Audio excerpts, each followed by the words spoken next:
these guys here in the Grand Strand area. A couple hundred thousand of them here in the state of South Carolina. So there are some down here.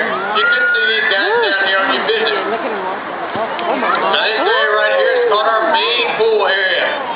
Along our main boardwalk, which is what y'all standing on right there. There's about 300 alligators right here in our main pool area. That's quite a bit. Now if you came in the back and saw over there where the zebra's at, so all those alligators, all those guys are part of the wildlife area. There's about 700 alligators back there. There's about 1,000 here in the park.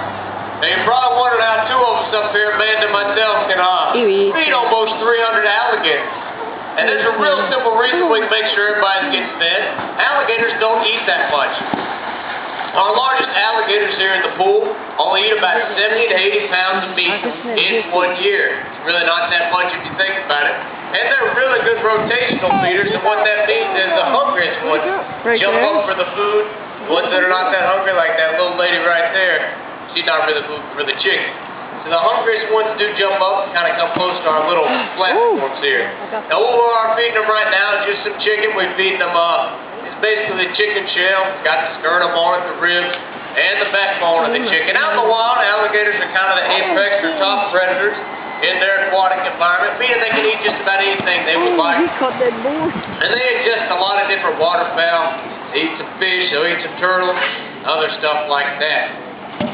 Now, as you're walking around the park today and as you're watching these little guys jump up, you probably notice that there's some bigger ones in here and some smaller ones. And you might be wondering, how can you tell a boy alligator from a girl alligator? And the easiest way to tell them apart is just by the size. The boy alligators get a lot bigger. They get to about 12 to 13 feet. And the girl alligators, they're a little bit smaller, about 8 to 9 feet. That is the easiest way to tell them apart. Now also, as you're walking around the park today, you're probably going to be noticing there's some alligators missing a tail, maybe a limb, or a foot, something like that. You might be missing some of that. You might be wondering what that is due to. And that's mainly due to those females, those smaller ones, during the nesting season. Nesting season's about to start up here shortly. The females are going to get really aggressive during that nesting season. That was kind of funny.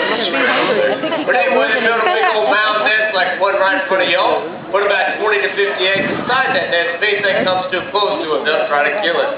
How many fish and chicken you guys have down there? 2, I got 1 left. I'm trying to get one of these big guys to jump up here. Now, you've probably been hearing some of these guys snap their jaws down shut. Get a couple of them to do it. And that's just the jaw pressure of our large alligators here. Now, our largest alligators have a jaw pressure around 2,000 to 3,000 pounds of pressure in one bite. You can actually shove some rock into these big old guys' mouths. And they can bite one little bite. Now, as soon as Amanda down there looks like she is, that'll be the end of our show. At 6 o'clock, right up here where the great bleachers are located at, we'll have our next reptile handling show. Come out to that if you'd like. Enjoy the rest of your day here at the park.